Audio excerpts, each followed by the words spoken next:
Yo, what is good, YouTube? Welcome back to another JC2K video. In today's video, we're going to be talking about content predictions for this week here in NBA 2K25 MyTEAM. I have to say, Friday content is one of the few things that honestly I feel like we've been able to get kind of excited about recently because of the sheer amount of high-level budget cards that have been made available as of late that I think have really made the game mode in some ways relatively fun to build a very solid squad without needing the best cards in the game. It's probably the biggest plus about my team right now has been the influx of high-level budget cards on Friday content, and 2K does deserve a lot of credit for that. Now, that doesn't overlook the rest of the flaws. I've talked about all those recently.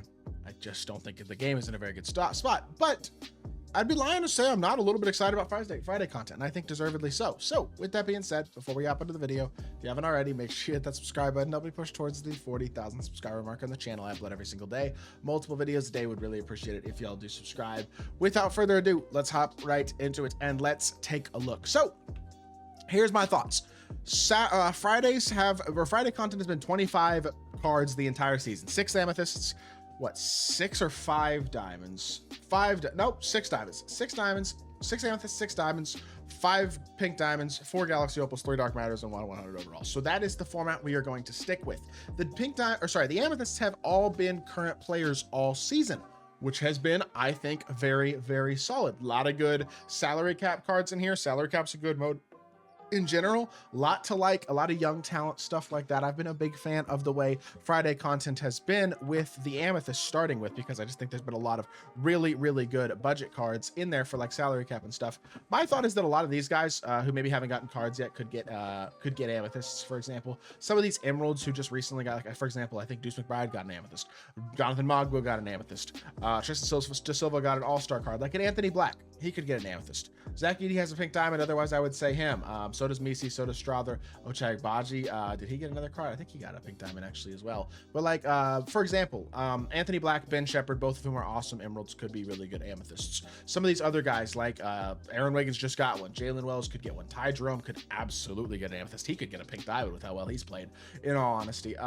Ryan Dunn, like, you look through these names, a lot of young guys. These are the types of players who can and likely will get Amethyst cards. Could be a variety of other players as well, but I've liked the way they've been doing Amethysts. The diamonds will come from the hidden gems. We're gonna get 6 diamond hidden gems. The only hidden gem diamond that I really would like to see at this point is this Larry Nance. He's the only really good one left. He's 6'10" small forward, decent shooter, but a great slasher and a very solid versatile defender who's got pretty good athletic ability. He is the only diamond left who I think is really worth all that much after they dropped Bruce Bowen last week. This Joe Smith isn't atrocious either. Like, there's a couple of half decent ones, but none of them are all that game breaking or all that great. Realistically, Nance is the only one who I think would have a chance at really impacting a lot of lineups. Would definitely be a good salary cap card, I'll say that. But overall, at this point, we're kind of past interest in these diamonds with only 30 of them left. We don't have that many more diamonds to go of these hidden gems, and we're gonna get 6 of them tomorrow. Likely won't be impactful at all, though, realistically. Pink diamonds, very similarly to the amethysts, have been very, very interesting. Has been a good mix of historic players and current players, to be fair, but we haven't gotten a dynamic duo the last couple weeks. Would love to see like a pink diamond and opal dynamic duo again. Last week we did get Kalel Ware, who's a beast. A couple of other interesting names as well in Brian Scalabrine, Boris Diaw.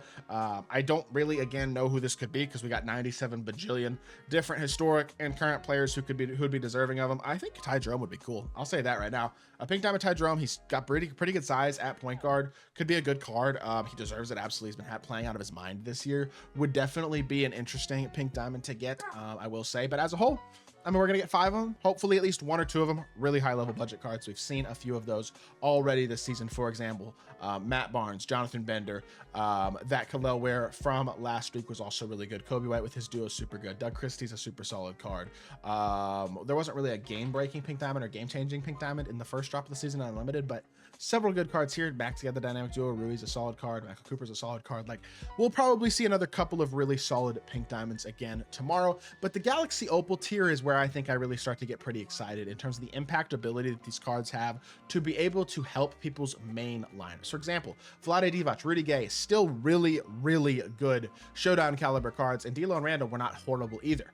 Next set, Drazen, really solid budget card. OG Anunoby, really solid card. Rudy Gobert, really solid card. Larry Markkinen, really solid solid card. 4 more really good opals that can impact people's teams. The next week, we get Bradley Beal and Gilbert Arenas. Not special, but decent point guard options. Corver, who's absolutely knocked down, top 10 in shooting guard in the game, and RJ Barrett, who's not terrible and is pretty well rounded as well. And then last week, we get 4 more really good opals, especially Ricky Davis, Gerald Wallace, Alex Caruso. Caruso's the new best budget point guard in the game.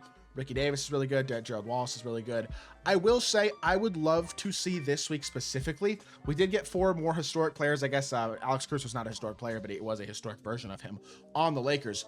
But the guy that I would love to see for the Galaxy Opal tier this week is Dyson Daniels. I've mentioned him in a couple of these content prediction videos. He's the name to me that stands out. Hasn't gotten a card since the end of season 2 in the NBA storylines when he got his diamond, which is still, by the way, a viable card because of how smooth his jumper is and how great of a defender he is. But a Galaxy Opal Dyson Daniels would probably overtake Caruso as the best budget point guard in the game. 6'7", very good jump shot, and an elite level defender, would be capably athletic as well. Would love to see a Galaxy Opal Dyson Daniels. That is a card that has the potential to be extremely elite in my team. So would love to see that card come out for sure. I'll say a Galaxy Opal Jared Allen, by the way, is another name from the storylines drop that would actually be really good at power forward.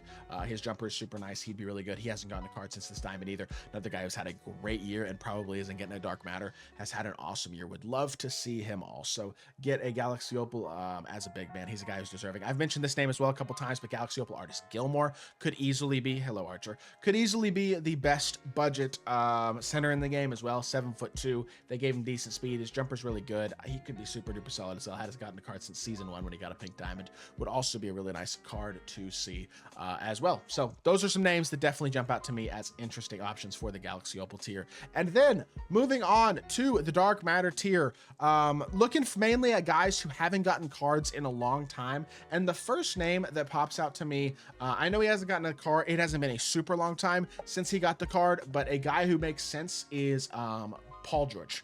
I feel like his next card probably isn't going to be 100 overall. It's possible, but I think realistically he is more likely to get a Galaxy Opal. I mean, to get a Dark Matter. His Galaxy Opal came out, what, middle of season 4? It's been over a season, or about a season, I guess, since he got a card. I feel like, I know it's a little bit close in proximity, but it would make sense. He's a big name. He'd be a really good card at the shooting guard position. He'd be a very exciting card as well. 2K loves giving us shooting guards, so he's a guy who definitely makes some sense. I'm sure we'll get a big. I'm going to predict a less exciting big man this week because there always is that one Dark Matter that's not very exciting. Last week it was Ray Allen. MPJ wasn't extremely exciting either, to be fair. Week before that it was J.R. Smith. The inevitable drop, it was Lamar Odom, and then the unlimited drop, it was Jalen Green. This week, the unexciting Dark Matter prediction, although if they change his jumper, he could be pretty good, is Patrick Ewing.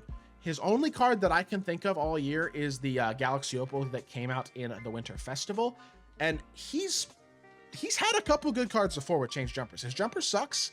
He's not a huge My Team name, but he is an NBA legend, and he would make sense to get a card. Hasn't gotten one in a long time. If they changed his jump shot, he'd be pretty darn good. So Patrick Ewing is a name that I'm going to throw out there. A little bit of an unorthodox name. You don't think of it very much, but he's going to be a prediction for a Dark Matter as well for me. And then I got 2 options for 100 overall.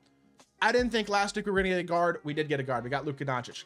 I don't think this week we're going to get a guard either, or a big. But if we do, it'll be Devin Booker. That's my prediction. That if we get a guard, a point guard, shooting guard, I think it'll be Devin Booker. My actual prediction, though, the guy that I think will be the 100 overall for this week is Kawhi Leonard. I think it was my prediction last week, and it's going to be my prediction again this week. We haven't gotten a primary small forward yet. I know he would be a shooting guard, not a small forward. People who got him would use him at the shooting guard position, but he is going to be my prediction for the 100 overall card for this week. A primary small forward, which we have not received as of yet, who would be an absolutely elite level card in my team. He would be elite at the 2 especially, but it just makes sense. Kawhi's the guy who jumps out to me as he hasn't gotten a card since the Winter Festival, which was season 3, and is due for a card for sure. Would make sense as 100 overall, NBA legend. A Raptors Kawhi, 100 overall, would be a pretty sick card. So that is going to do it for this week's content predictions. Hopefully we get a good, exciting drop. If you did enjoy the video, make sure you hit that like button, leave a comment, and subscribe, and I'll be back with more 2K content very, very soon. I appreciate y'all. Peace.